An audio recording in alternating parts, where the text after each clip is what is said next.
So last lecture we studied. Today we are going to study pneumatic bioreactors. So in stirred tank reactor, it is a mechanical one. It has got a mechanical stirrer. Okay. And that is how things get mixed, or whatever is the function of stirring that is done with the help of mechanical stirrer. But in case of pneumatic bioreactors, there is no mechanical stirrer, but still mixing is achieved. Okay, all the benefits that are there of mixing are achieved with the help of airflow. So because the air is playing the major role, it is known as pneumatic bioreactor. Okay. So why pneumatic bioreactor? Why we cannot just have the mechanical stirrer? Isn't it easy? No, the classic traditional way of mixing is what? Having a stirrer, use your hand or any maybe muscular energy or maybe electricity, use the energy to mix it. But then having pneumatic bioreactors is also somewhat beneficial. So when we are working on industry level with the bioreactors, mixing can be achieved with the help of airflow, and that has got some different benefits.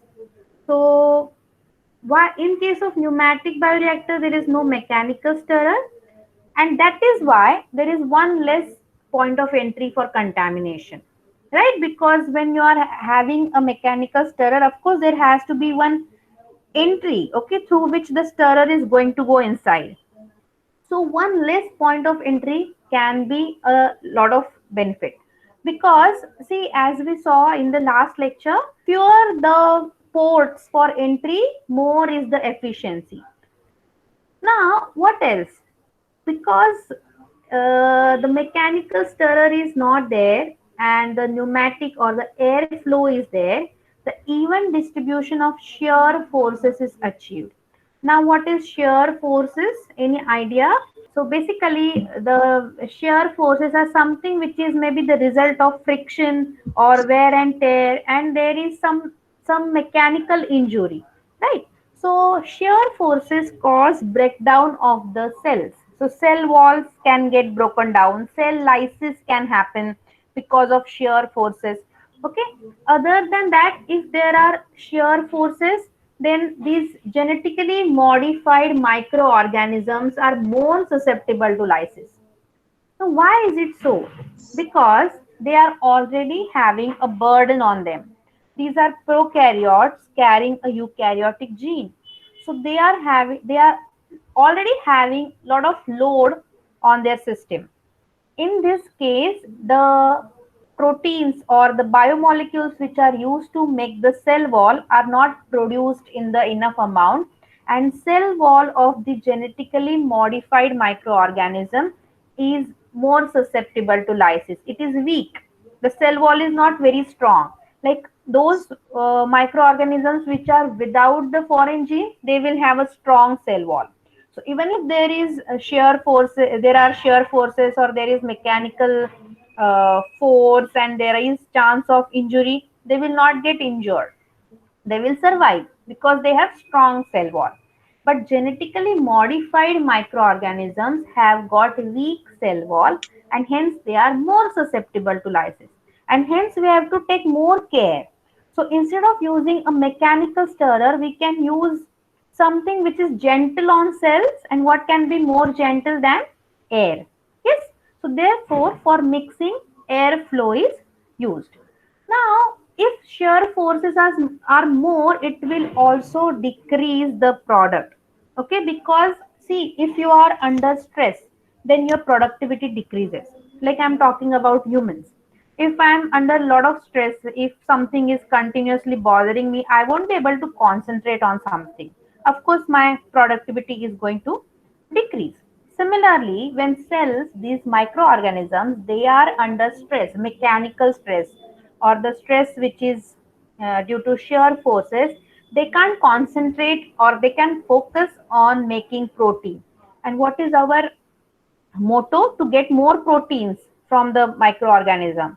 So if they are not able to produce their proteins, how they are going to produce the foreign protein, right? So overall yield is also decreased when there are more shear forces. Then, because of shear forces, the physico-chemical properties of cells change. Of course, and that is why there is less or decreased protein production. So overall properties of the cells will change. Why? Because if there are no shear forces or less shear forces, then they know they want to multiply, they want to make the product. But if there are shear forces, the cell will focus on dealing with shear forces first. Yes, and therefore the focus changes and our yield will also decrease. Therefore, the more the shear forces, lesser is the yield. Less shear forces, more is the yield. The fourth point is difficulties in the downstream processing. Now, first point we saw that the cell wall is weak in case of genetically modified microorganisms. Yes, so it causes cell lysis. But at the same time, if shear forces are there, the cell also get tendency to make the cell wall thicker, and therefore the downstream processing becomes difficult. Because if our protein is intracellular, once we collect all the cells and the used media, we are going to break down the cells and take the protein out. If the cell wall has got more deposition of the biomolecules, the breaking down is going to be difficult. First thing, there can be inefficient breakdown, so the product can decrease, or we have to use more chemicals, more mechanical force to break down the proteins. That is also going to increase the investment. So therefore, lesser the shear forces, better is the yield. And in case of pneumatic bioreactor, definitely shear forces are reduced as compared to stirred tank reactor. And hence we go for pneumatic bioreactor. So overall what we get is energy efficiency in case of pneumatic as compared to the mechanical one. Okay. So where we save energy in the mechanical stirrer, because in case of the stir tank reactor, we have sparger as well as stirrer. But in case of pneumatic one, we don't have stirrer. We only have sparger, right? So the airflow is only going to help mixing, and hence we are saving energy. Okay. Next is bubble column. So bubble column is one type of pneumatic bioreactor. How actually this bubble column works is, this is a sparger through which air is going to be introduced inside the column. Yes. So this cylinder is basically the bioreactor body in which there is media and then there are cells. The white are not cells. Okay, cells are not shown here. So blue is media with cells, and then these white circles that you see are the bubbles. So when air comes from the sparger, the bubbles are introduced inside the column. Now these smaller bubbles become larger bubbles when they are moving upward. Okay, so smaller bubbles come together to make maybe a group of small bubbles or sometimes a large bubble. Yes, and they come together and come on the top, and then on the top, if you can see, there is a foam. Okay, so because of this introduction of air from the bottom, there is foam formation on the top. So these are basically the drawbacks of bubble column. So what is the benefit that we have studied in the previous slide? That could be the benefit of any pneumatic bioreactor. But in case of bubble column, there are drawbacks. First is, because small bubbles become large bubbles and they come together, there is uneven distribution of gas. So what will if the microorganisms are aerobic? Okay, so the gas also helps microorganism to get oxygen. Now this oxygen is very less soluble in water, or what we can say water, which is the main component of the media. So this oxygen at a time, very small amount of oxygen gets dissolved even if you are giving more oxygen. Okay, so the remaining oxygen will remain undissolved. Now this undissolved oxygen is of no use because microorganisms can get access to only dissolved oxygen. Yes. Now when these bubbles are formed, this air which is there in the form of bubbles is of no use for microorganisms. unless and until the bubble will split, okay, or it will form into smaller bubbles that would have larger surface area, and then the more chance to get dissolved into the media, then that air or those air bubbles are useful, but larger air bubbles are of no use. Second thing, now what is the drawback of foam formation that we have already seen? It will reach to the top, it will wet the filters, it will invite the contamination, etc. Okay, so if excessive foam is there, you have to add excessive anti-foaming agent. You have to, or you have to have the foam breaker, which would need excessive energy. So therefore, overall efficiency, if we compare the bubble column and the other pneumatic bioreactor, it is less. But if we compare bubble column with STR, the efficiency is more.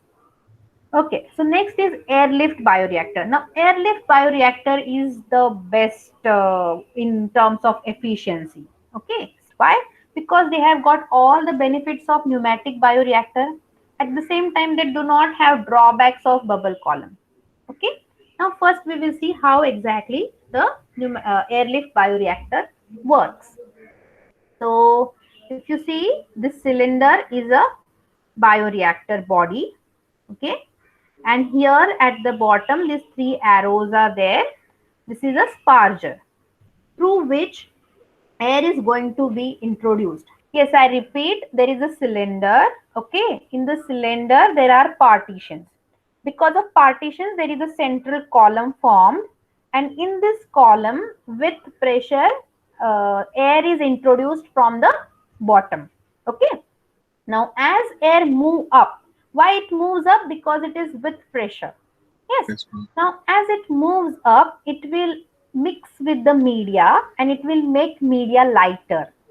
If you see, if you are, if you have ever baked something, once you add soda, everything becomes lighter, it comes up. If you are adding yeast, there is CO2 and then hence it rises, right? Because it becomes lighter. Agree? Yes, ma'am. Yes.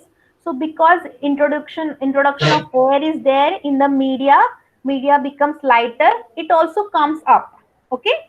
So these arrows are showing the movement of air as well as media along with the air. Yes.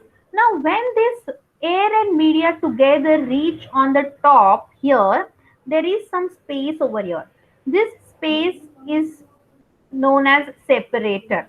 Okay, so the first one is sparger, the second, the column is known as riser because the media rises through that column. Once it comes on the top, okay, there is a separator, gas liquid separator. Why? Because gas disengages itself from the media. So till now in the riser, gas and media were together.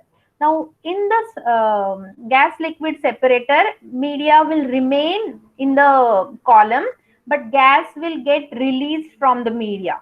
Okay. So if bubbles are formed and on the top of the column, the bubbles will get released, okay, and air will get released. So from here, if you see this top arrow, there is outlet for air. Excess air will go away. Now this media which has now left the air, okay, the media without air has again become heavy because there is no more air with it now. So this heavy media from the side of the central column will go down.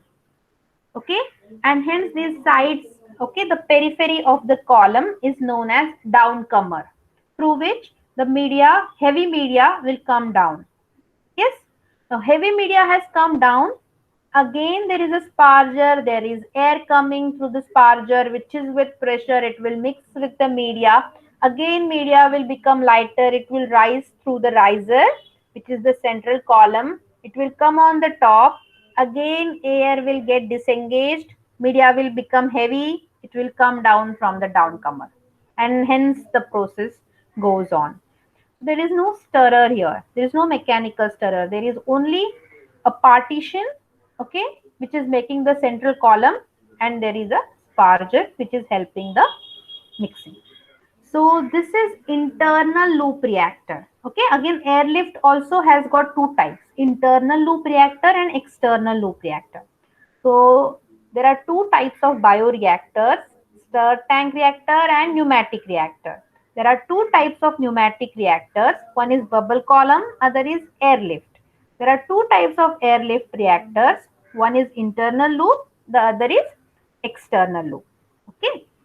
So okay, so if you see these two bioreactors, on the one which is on the left side is the internal loop bioreactor. Here if you see, this is external loop bioreactor, because the sparger is here. The movement of the media and the air will happen through this particular column. Once the air gets disengaged from the media, the same media is not coming down through the same column. Okay, it is moving here. It is coming down from the another column. So these two columns are not together. Okay, there is no mixing of the media with air and media without air. So no mixing of the lighter media and the heavy media. So this one is the external loop bioreactor. Okay, the functioning of both the bioreactors is same.